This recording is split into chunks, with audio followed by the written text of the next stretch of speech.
আমার রান্নাঘরে সবাইকে জানাই স্বাগত। হ্যালো ফ্রেন্ডস, আমি তনুশ্রী। আশা করি তোমরা ভালোই আছো। তোমাদের ভালোবাসায় আমিও ভালো আছি। আজকে রেসিপি নিয়ে হাজির হয়ে গেছি প্রতিদিনের মতন।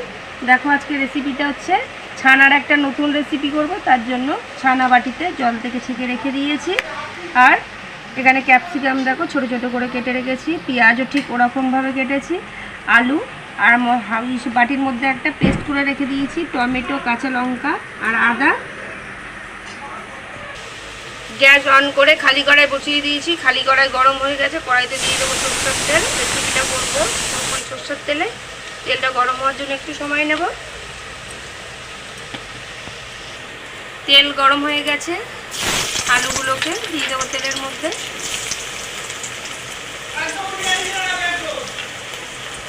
আলুতে হলুদ দিয়ে দিয়েছি। নুন দিয়ে ভেজে নেবো আলুটাকে। আলুটা লাল লাল করে ভাজা হয়ে গেছে। আর আলুটা এমন ভাজতে হবে যাতে ভাজাতে বেশিরভাগ সেদ্ধটা হয়ে যায়। ব্যাস, এবার আমি নামিয়ে দেবো।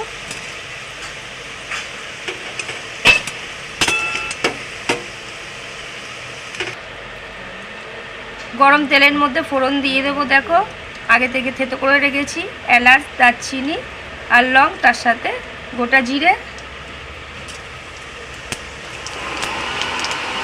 নেড়ে ছেড়ে ফোড়নটা ভেজে নিলাম। ফোড়নটা ভাজা হয়ে গেছে। এবার দিয়ে দেবো কাটা পেঁয়াজ। পেঁয়াজটা ভাজা হয়ে এসছে দেখো। এবার দিয়ে দেবো কাটা ক্যাপসিকাম।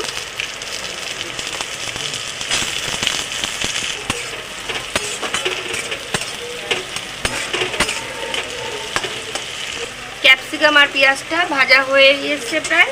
এবার আমি মশলাটা দিয়ে দেবো। টমেটো, আদা আর কাঁচা লঙ্কা পেস্ট।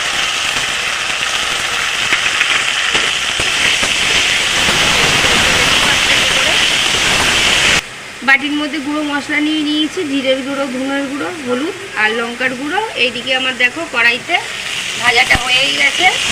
কাঁচা লঙ্কা চলে গেছে। টমেটো, আদা আর কাঁচা লঙ্কা।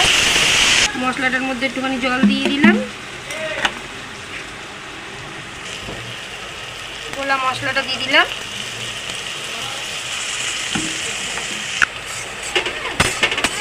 নেড়ে ছেড়ে ভালো করে কষিয়ে নেবো মশলাটা। নুন দিয়ে দেবো। আলু ভাজার সময় নুন দিয়েছিলাম, স্বাদ মতন আবার একটু নুন দিয়ে দিলাম। মশলা কষানো হয়ে গেছে।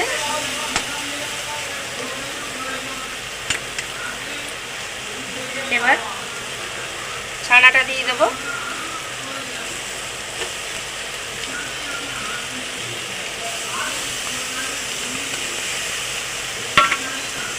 সব সময় একসাথে করে ভালো করে নেড়ে চেড়ে কষিয়ে দেবো। ভালো করে কষিয়ে নিয়েছি। এবার ভাজা আলুটাও দিয়ে দেবো। সব একসাথে করে মিশিয়ে নেব। নেড়ে চেড়ে মিশিয়ে নিয়েছি। অল্প করে একদম জলটা দেবো। আলু তো ভাজার সময় বেশিরভাগটা সেদ্ধ হয়েই গেছে। ব্যাস, আর জল দেবো না।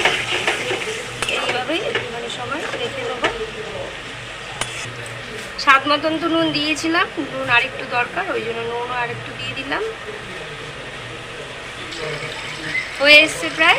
আমি গরম মশলার গুঁড়ো একটু দিয়ে দিলাম। নাড়িয়ে চাড়িয়ে দিই।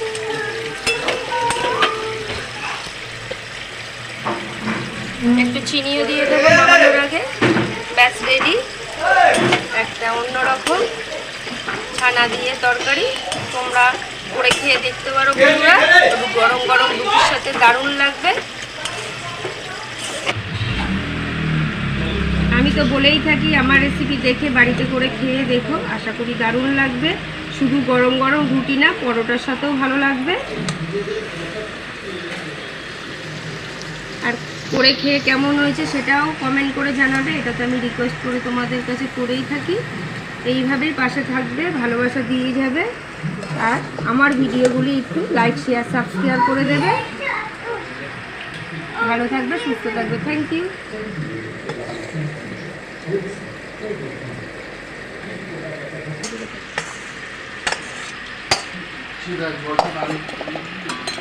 Hey!